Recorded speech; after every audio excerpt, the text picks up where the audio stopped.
primates? Hairless primates. Ah, very good. Primates. Well, you know what does not? Well, actually, what does have Hair? generally hairless primates? Mannequins. Mannequins. Are generally hairless. They are generally hairless. We are here. Welcome everybody to the Cine-Scoots movie show. Welcome. Welcome. We are here to talk about some movies. Yeah. We have my fellow host, Thano. We have my fearless captain, Javier. Woo, that's me. Yeah. We are here today to talk to you about a new spooky movie. Yeah. It's been getting some buzz. It's been getting some buzz. So it has been getting some buzz. It just kind of makes me a little sad. Hey, guess what? Your Wi-Fi's back. Oh yeah, the Wi-Fi. Woo, the Wi-Fi's.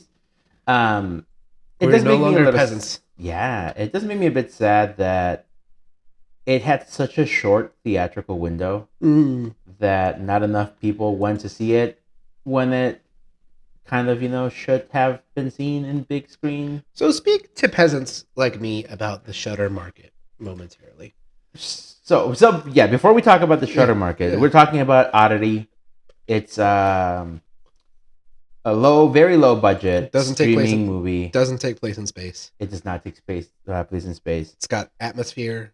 It's got atmosphere for days. Irish atmosphere, no less. Yeah, so it's an Irish movie. Very low budget. It is streaming right now exclusively on Shudder, I believe. Mm-hmm. You might be able to rent it. It would be smart for them to let people rent it.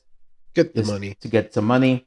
Shudder does this where they will kind of take a look at a movie and they go, what makes sense for releasing this movie? Yeah. Right?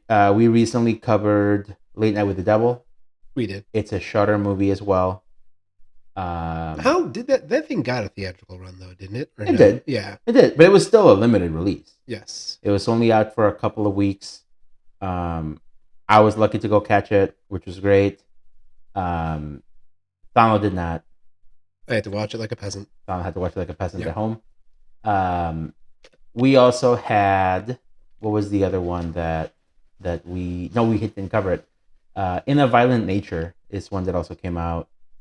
Limited release and then went to Shudder after a couple of months. So they will give their big movies a limited release. Yeah.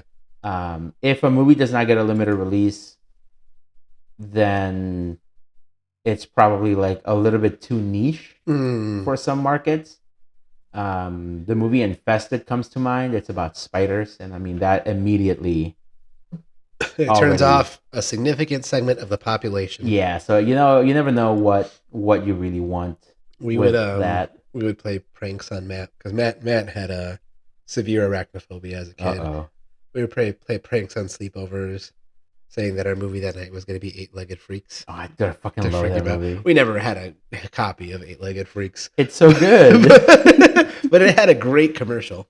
It did. Get back, you eight-legged freaks! That movie was so good. It's so much fun. It's got Simpler Times. It's got a very young Scarlett Johansson. Really? Yeah. Young and not famous yet? Young and not famous. Wow. I think she was like 17 in it. Wow. Mrs. Colin Jost. Yes. Yeah. But anyway, so Oddity did have a short theatrical release. Yeah. It was like late summer, and it didn't gain as much buzz as like Late Night with the Devil. Right. People still went to see it. Because I only heard of this movie from you. Whereas I had heard of Late Night with the Devil. Yeah. So like that was like the main like problem with it, that it didn't really get a lot of eyes on it until it started to come out but that's kind of the thing, because like the movie comes out and then like someone watches it and they go, hey, you should go see this. Yeah. And asking someone to go drive to a limited theater, it is asking a lot. It's hard, man. It is. So I think then having it easily available, even if it's through a subscription, I think that's a lot of an easier ask for someone. Especially because limited theaters also typically you'll be seeing it in the peasant seats. Yeah. I feel like that is a problem. Fair. Yep. Yeah. But so it's a very low budget for the most part, like single location movie. Yeah. There's some cutaways to like a bedroom, like a little shop, right, and like a dingy like hospital. Yes. But like those are very, very short. So overall, the movie's very self-contained into this very creepy, like weird house. Yeah. Which honestly, I would not like to live in a house like that. So it's a house that's, if I'm correct, it's a house that's being remodeled. Yes, right? it is being remodeled. And our first victim is like spending the night there in a damn tent. Mm-hmm. And I'm like, this is not the American way. Which this movie is not an American movie. It's not, no. But if I'm sleeping in a tent inside my house, no thank you. No thank you. No indeed. thank you. Yeah. And I feel like this movie definitely feels very foreign. Yeah. In like the way it handles everything. Right? People are, the way they talk to each other just feels very un-American. Like Americans tend to be very, very direct in, but also like in very roundabout ways, if that makes sense. Example. So like, they will make offhand comments, but not in a way that it makes it super personal, where you know it, like where you know they are talking directly about you. But also you are like, are they talking about me? Whereas I feel like in this movie, like they are very much like, oh yeah, no, your sister's fucking stupid. Like we would all take the elevator, but unfortunately, like some of us are over the window. Yeah, and you're like, what the fuck is that about me? Yeah, no, Europeans are. They're very right like to direct, right? Yes. Right to it. And this movie has a lot of that. Yeah. I it's a very small cast as well. Like you mentioned, the atmosphere in this movie just, you sometimes just sit in it for almost an uncomfortable amount of time. Yeah. Where you're just kind of waiting for something to happen. And sometimes it doesn't, and a lot of the times it just doesn't. Yeah. Which is fine.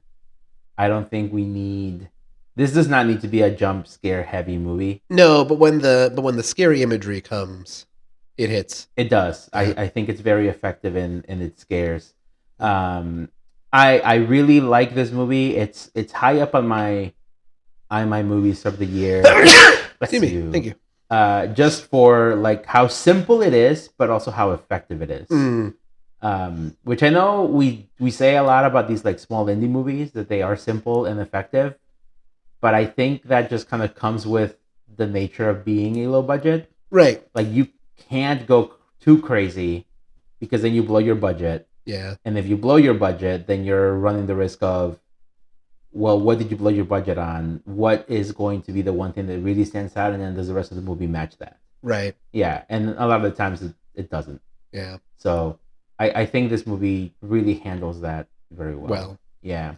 Any last things before we move into our spoilsies talk? It has a great way of revealing information through the plot line, which I'm sure we'll get into. Yeah, that's always a problem with some movies where you're watching and you feel like the movie is purposefully withholding information. Yeah.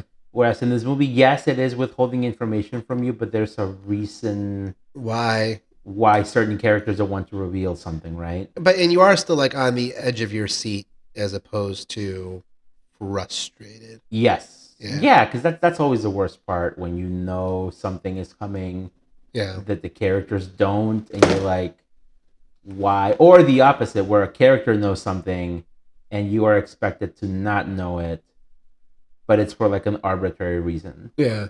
Whereas in this movie, you don't know something, the character does, but the main reason why she doesn't reveal it is integral to the plot of the movie. Correct. Right? So let's get into it. I really like the opening of this. It almost feels like the beginning of a campfire story. Ooh. Like, I don't know why, it really feels like that to me. Like, ooh, there's this lady and she's working in this house, and a man knocks and he says, "There's someone in your house." Well, because the man is definitely, I always forget his name. Ulin. He's with one eye. It fucking comes out of nowhere. Yeah. My guy. And thankfully, plots later reveal things that she did not do. That I was like, is she about to? And then camera cuts to black after he keeps on saying, like, you gotta let me in your house. Like there's somebody in there. Yeah. And I'm like, there's no fucking way. Like, there's no fucking way you're gonna let this, like, well, glass eye, but, like, I only let people in with the same colored eyes into my house. Dano knows what's up. But it does seem like a campfire thing in the sense that, like, it sets up such a weird, crazy scenario that could also be, like, stupid enough to be told at a campfire. Yeah. Like, at a campfire, and just everything about it is unsettling. It puts you into the perspective of what would you do. Yeah. And I would not let him in my house. It's a lose-lose, I feel. Yeah. Right? In this case, especially, it's a lose-lose. Right? I also feel, though, like, he probably could have said something. Yes. He could have been a little bit more specific. Yes. Right? Which, I don't know if it would help his case or hurt his case. Right? Because he does let it slip that he is related to her husband, right? Her husband, Ted. But then that's definitely the point where I'm not letting him into my house. Yeah, because she's like, are you one of his patients? Yeah. And that immediately puts her on even more edge, right? A psych patient is stalking me. Yeah, well, exactly, right? So that is a huge hurdle for his character where, like, now she needs to be like, well, do I let this guy in or not? Right. We cut away and, like, we move essentially a little bit later. I don't think it's really ever explained. I think it's a year or so after the events. Mm-hmm. Because I think something about, like, the anniversary of the death, I think it's kind of brought up. And he's dating, what's her name? Yana. Yana, who's a new girlfriend. And then I always get the twins' names mixed up too. Danny's the dead psychic one. The dead one. Darcy's the psychic, yes. Yeah. And then Darcy is like, like you're dating someone someone new, yes. So soon. And so, yeah, I think a year in a relationship, normal, is not out of left, like, it's not out of left field for me if someone says, like, hey, someone died a year later. I would say if they were murdered, I would say than that. Once I heard that, I was like, oh, the husband did it. A, because the husband always does it, but the husband always does it. But I don't. If my wife was murdered, like, I think that pushes the timetable back. It can for sure. Death does, like, divorce, like, within divorce, like, you can go within a year. That's fine. Yeah. Death pushes that back. I would say at least a year of whatever the initial timetable was. Murder, no, 5 years. 5 years. 5 years. Interesting. Yeah. I don't think this movie ever really shies away from suspecting the husband. Yeah. I don't think he's ever played as, like, overly sympathetic necessarily. Even at the very beginning where she's, like, showing him the camera. Yes. She's like, hey, man, listen, I don't want to be here. I took this 2 days ago. Yeah. Oh, yeah, that is a creepy image. It brings me back to, like, the Lake Mungo thing where you are seeing something that you kind of know what it's supposed to be, but it's so low res that it's almost more unsettling than if it was a very obvious image. Yeah, in Canny Valley. Yeah, for sure. She does not want to stay at this house. No.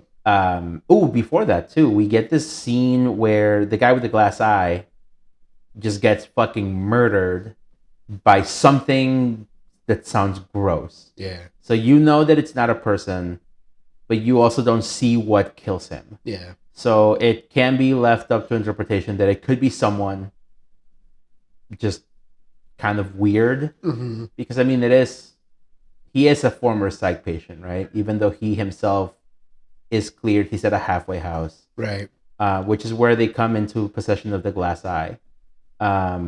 We are introduced to Darcy because Ted goes to visit her, and we learn that she runs, like, a little curiosities, like, antique shop, and everything is cursed. The haunted ding ding. Right. I love the fact that she's like, yeah, everything here is haunted. It's cursed.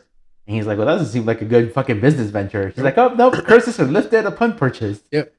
And he's automatically the guy who, like, doubts the like haunting of the ding ding right away. For sure. So that's another strike. That's another strike. Yeah. Yeah, but I mean, like, if someone tells you, like, hey, I have a shop and everything I own is spooky. Oh, correct. But I don't live in a movie. These people are fucking weird. I don't live in a movie. In real life, yes. Yeah. That's solid. But in movie life. You know, it's one of those things too. Both Danny and Darcy are played by the same actors. Like, they didn't hire twins like in like House of the Dragon. I just learned that now when I was looking at the cast list. Yeah, and the first time I was watching it, I was like, wait, are they just sisters or like actually twins or whatever? And they do point out, like, she's my twin, so we're identical. Yeah. When Yana makes some offhand comment about Danny, and they look so different, and it really is a testament to like the hair and how they act. Effect. Yeah. That, like, I really did feel like it was two different people. Well, two comments. Yes. Comment number one. C. Is, can you imagine being identical twins, but then being a blind twin? Dude, I'd be so fucking mad. That'd be so fucking mad. Dude, I'd be so fucking mad. And then B, I think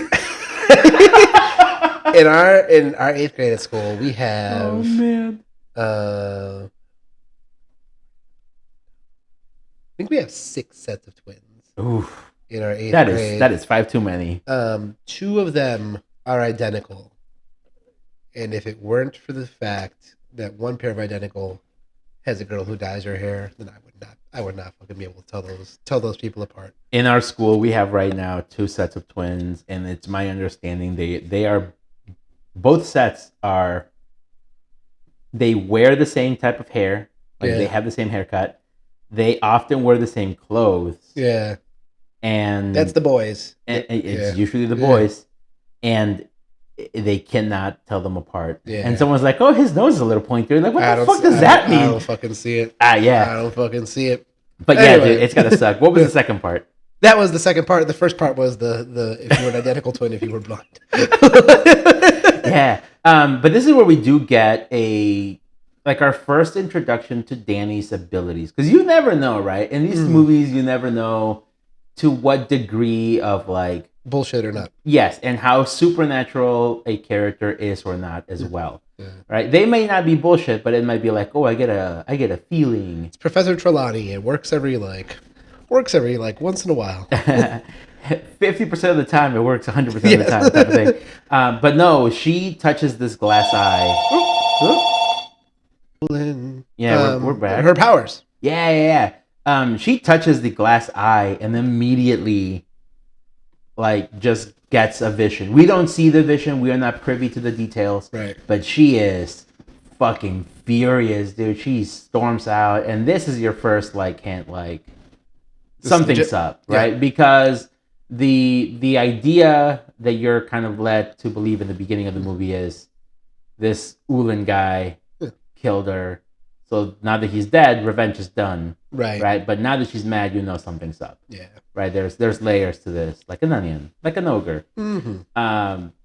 And she just shows up at Ted's house. Yeah. Which I love. I love the balls of her just showing up and like, oh, I'm here to stay. She's not even like, hey, can I stay? She's like, I'm here to stay. Oh, I sent you this thing. It's yours now. Yep. Yeah. I also love how she just drops a line like, oh yeah, a witch gave this to my mother for her 5-year anniversary. Yes. And they're just like, okay, I don't want this shit. Well, it shows like I think it's what makes this. I know. Well, first of all, would you classify this under the loose umbrella of like revenge movie or no? Under the umbrella, I don't think it's as explicit. It's explicitly revenge. Yeah. I think part of what makes a good revenge story is when the Avenger is able to wield power and pressure over the person they avenge, like throughout the movie. Like not to the point where it completely diffuses tension, but the fact that she can waltz in, and give him the witch artifact, where you're like, bruh, like I wouldn't allow. Dude, this thing is fucking hideous. I wouldn't allow a Hasbro Ouija board into this house. like the fact that she can do this is very satisfying for her character. Yeah, and the justice of the film. For sure. But I do think it is kind of funny that she just also has this commanding presence, and I think it's the fact it's a bit of a twofer, right? Yeah. It's the fact that obviously her sister's dead, and he did show up and tell her like, hey, we should hang out sometime. Yeah. But it's also the fact that, well, she's the blind sister, and she's also a little weird, so she's kind of kooky. Yeah. So like those two things going up against you, like you're kind of cooked. Kind of cooked. A, B, pivoting back to like from an audience perspective, I think it also then, now that I realize that it's the same actress, I think that also adds the effect of like allowing Danny, right? Danny's that sister. It allows Danny to like basically haunt her husband from the grave even more by proxy, which is very enjoyable. Which does pop up later when we find out about one of the killers, because he just goes like, "I walked into the shop and I almost shot myself." Yep. You didn't tell me. You didn't tell me she had a fucking sister. Yeah, a twin sister. Yeah. This is also where so like we said, this is where we kind of get revealed that it wasn't Olin who killed Danny. Yeah. Because Ted goes to work, Yana stays because she can't find her car keys. And I love that scene where she goes, "Have you seen my keys?" And she just fucking looks at her and she's like, "What the fuck?" There's something about blind humor that like it's pretty great. It's pretty great. It's every like time. An Avatar. Yep. Tough. Yeah, it's like tough.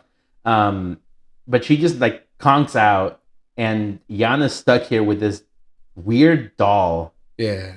That may or may not be moving on its own. Like it's, as far as Yana's concerned, like it could be Darcy fucking with her. Yeah. But she's never seen her actually move this thing. Right. And this thing is moving around a bit.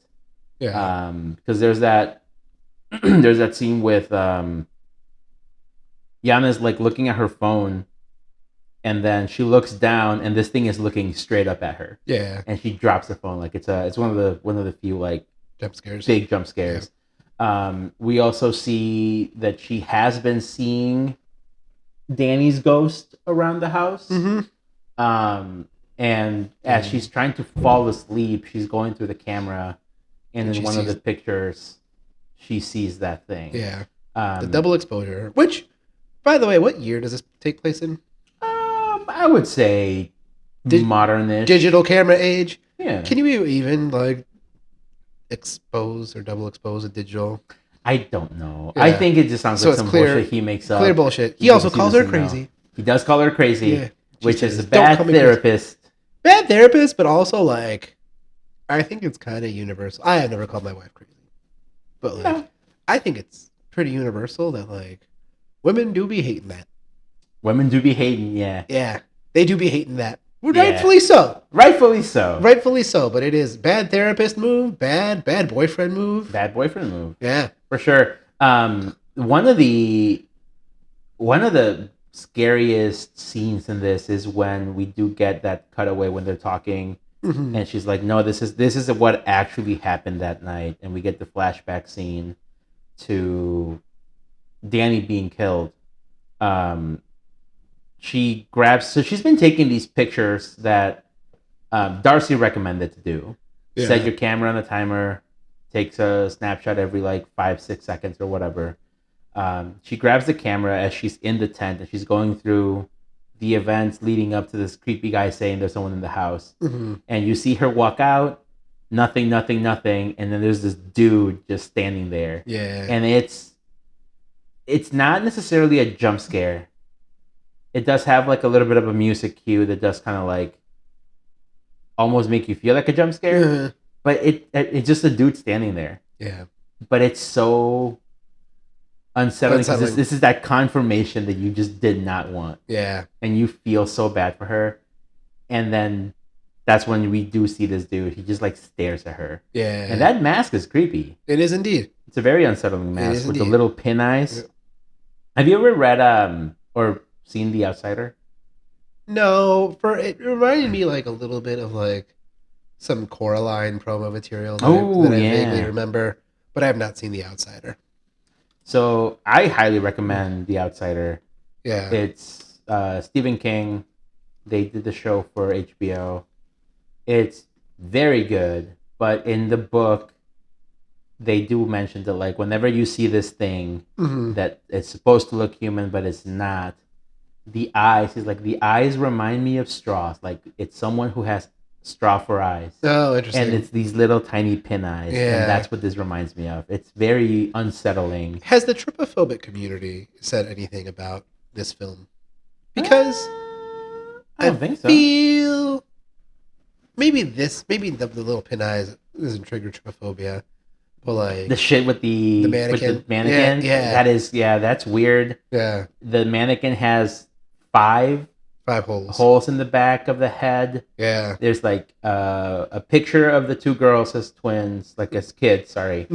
Hair, blood, some a vial of blood, and some other stuff. I can't remember. Yeah. But Yana is not having any of that. Nope. And nor should she. And Darcy wakes up and she's like, "Put all that shit back." I'd be like, "Excuse me? Yeah. You're bringing witchcraft into my house." Fucking Santeria into my house, and you're telling me to put it back? Get the fuck out of here. But anyway, Yana gets spooked looking at the camera. Yeah. And she fucks right off. Yeah.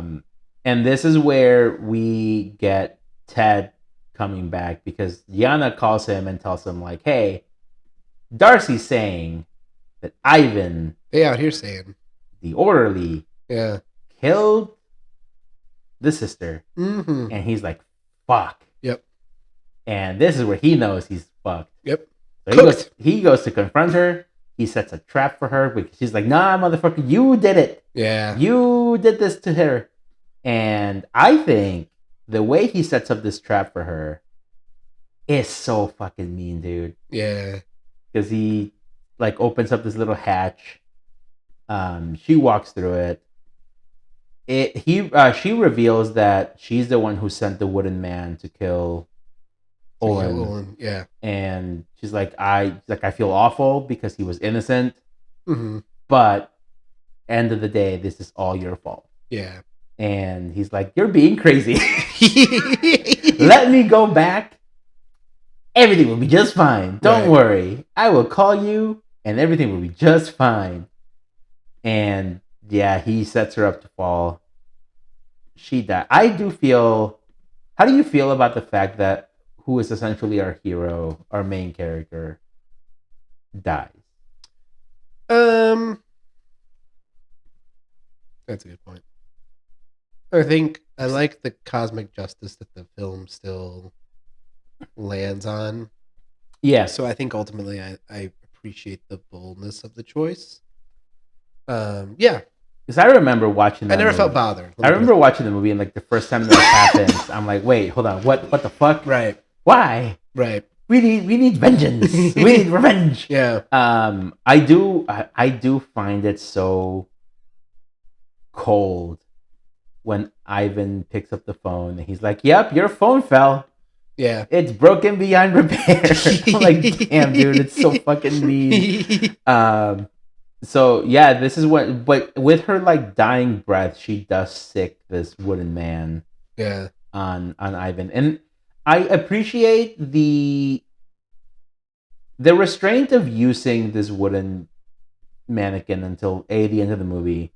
But even when they use him so sporadically that you never really get a full explanation or a full not an explanation, like a full view of it. Like he's usually obscured in some way, or you see a very small glimpse of him. So like you never really see if like the CG looks shit. Right. So it still has that menace to him that does still make you go, I do not want to see this thing moving. Yeah. That's a good point. So it because I mean that's always the problem when you see a low budget horror movie, that when you finally see the monster, it moves potato. Well, that was That was our critique for the final scene, the final climactic scene of what's it called, Lightning with the Devil.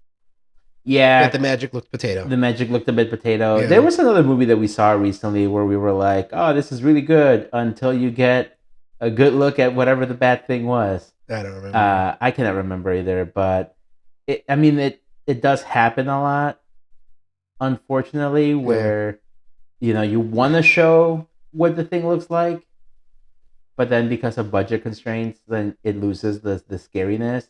I think this movie, because it's able to like restrain itself, it never reaches that level of.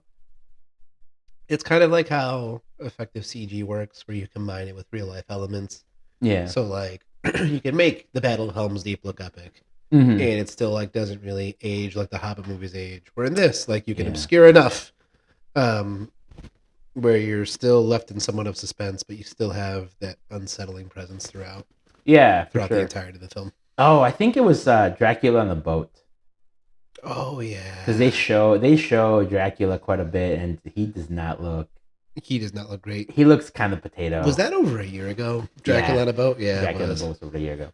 But anyway, one of the things that I find interesting, so she does not get to kill even Ivan, which again sucks for her as a character not getting like that release, if you know what I mean. Like she doesn't get the satisfaction of getting revenge. Yeah. But Ivan does get his comeuppance. He gets fucking eaten. Yes. By a cannibal. Yes.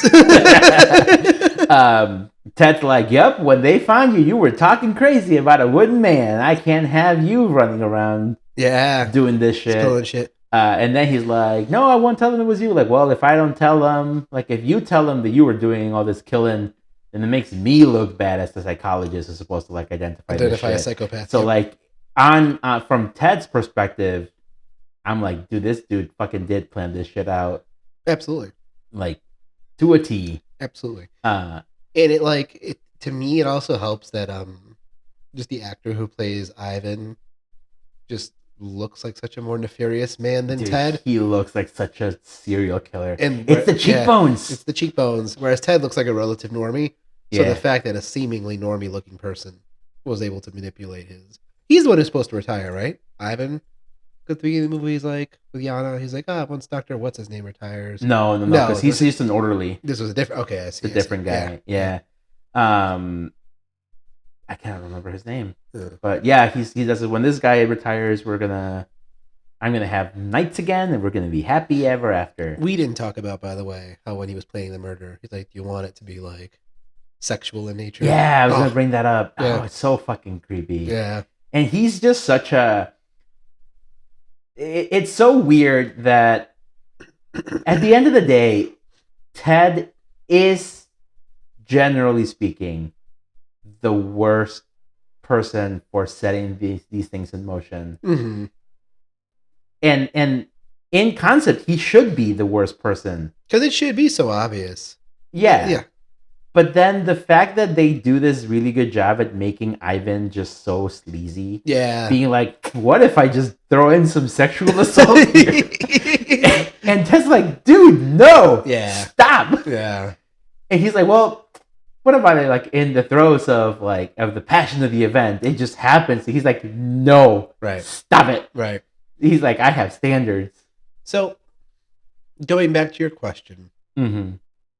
About whether it's frustrating to have the main character die because they don't get their comeuppance. So I think I mentioned revenge earlier because my second to last class that I took in my grad program was on revenge tragedies. Mm-hmm. And because Darcy is like the blind prophet, like that rung like those mythological bells for me. Mm-hmm. And as the revenge tragedy evolved, there was always some like you used to have like fate personified by the chorus, who was always like standing over things, and eventually like that changed and became more abstract. But one of the unifying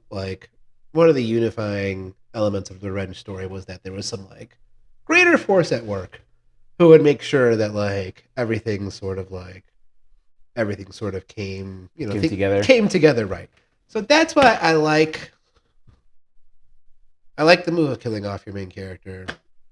Because I think it alludes back to that tradition of like, don't worry, even if people fail, like comeuppance and justice will come. And I love the way it comes. Yeah, and I mean this is all as far as Ted's character and his like plan, his overall scheme, yeah, he's essentially off scot-free. Yeah. Right? Yeah.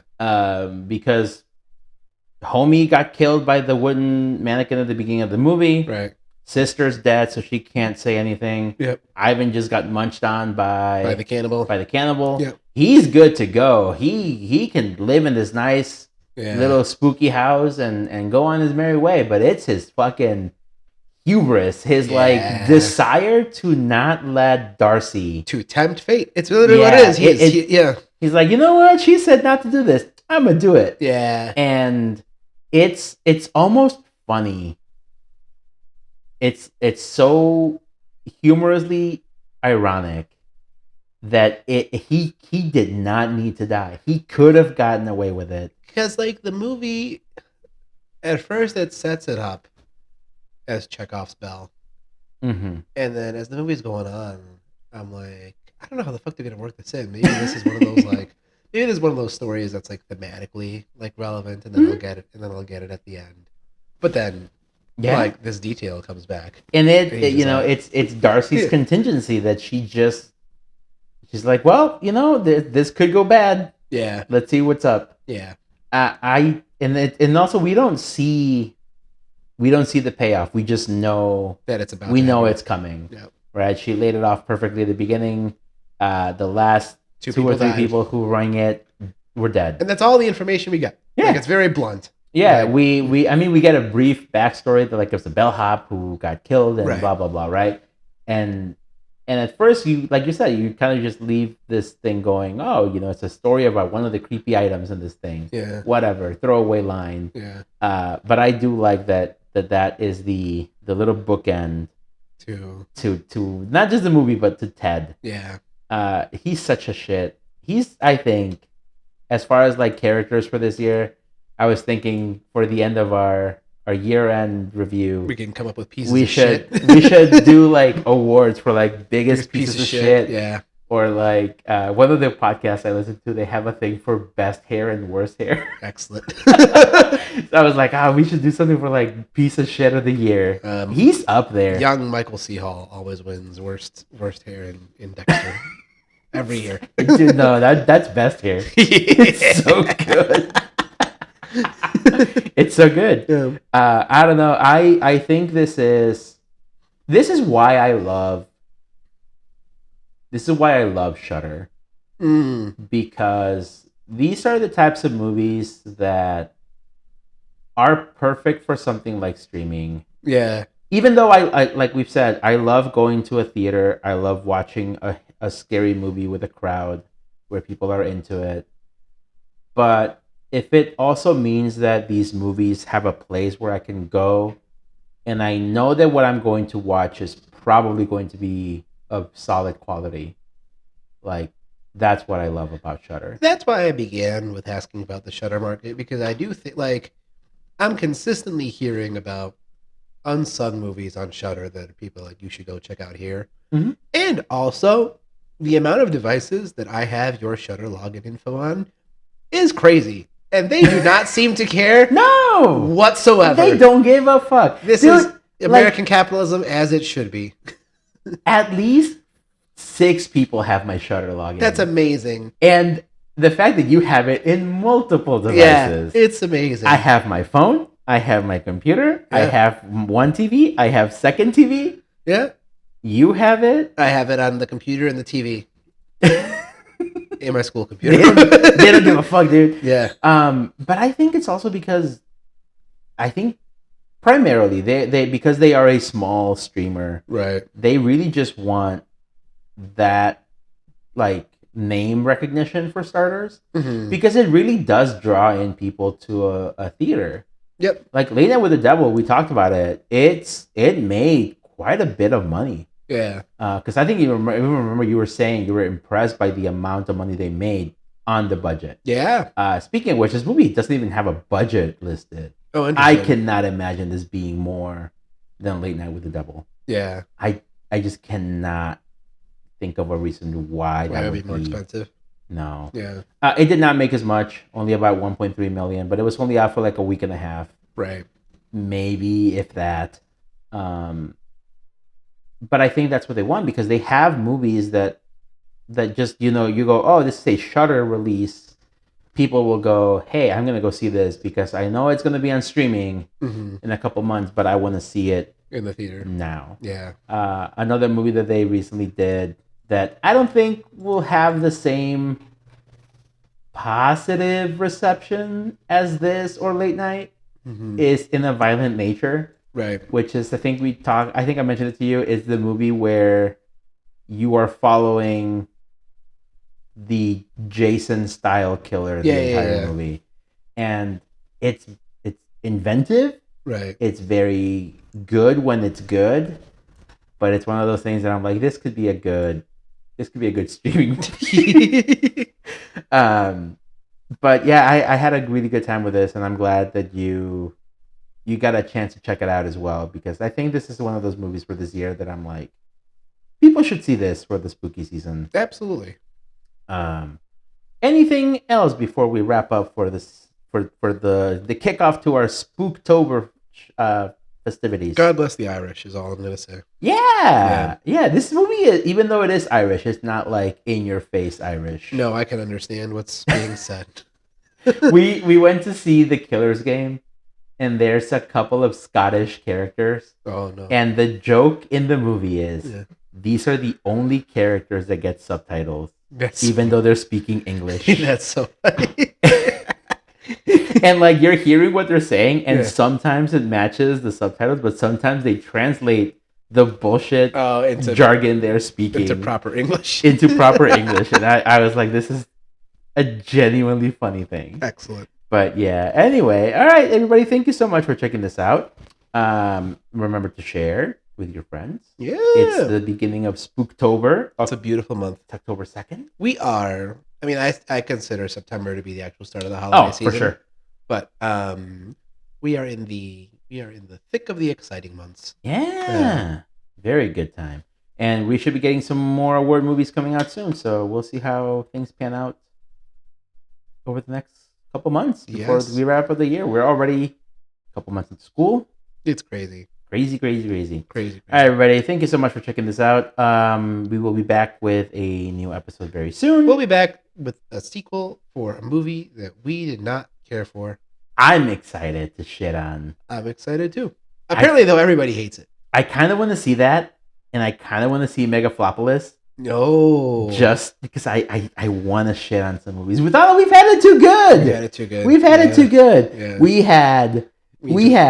We need to appreciate Twisters. The third world lives like. God bless Late Twisters. Night with the Devil. God bless Twisters. Romulus. Yeah. Longlegs. Deadpool and Wolf. We have not had a bad movie in a while since Madam Web, and even that was fun. And that was fun. Yeah, that was a joyful time. I'm looking to see what is the last genuinely bad movie. Aquaman? Maybe, but even that was fucking last November. Was there one that really like surprised, disappointed us? Surprised, disappoint? Maybe Argyle. But everything else has. But even then, you're not walking into Argyle expecting like a grand slam. No. Yeah. But we need a genuinely bad movie. Yeah. And that's what I'm kind of hoping from Joker and Megaplopolis. I did not realize Coppola was still alive. I didn't either. Just saying. Happy 100th birthday to Jimmy Carter, by the way. Oh my God. Yeah. That man needs to die. Today or yesterday. But. Jesus Christ. Well, on that note, well, hopefully next time we record, that's different, because that man's got to go, man. Oh, it cannot be good. Poor Jimmy. It cannot be fun. Hey, man, he lived a good life. All right, everybody. Until next time. He has been Javier. He has been Thano. This has been the Cine-Scoots Movie Show. Bye. Bye.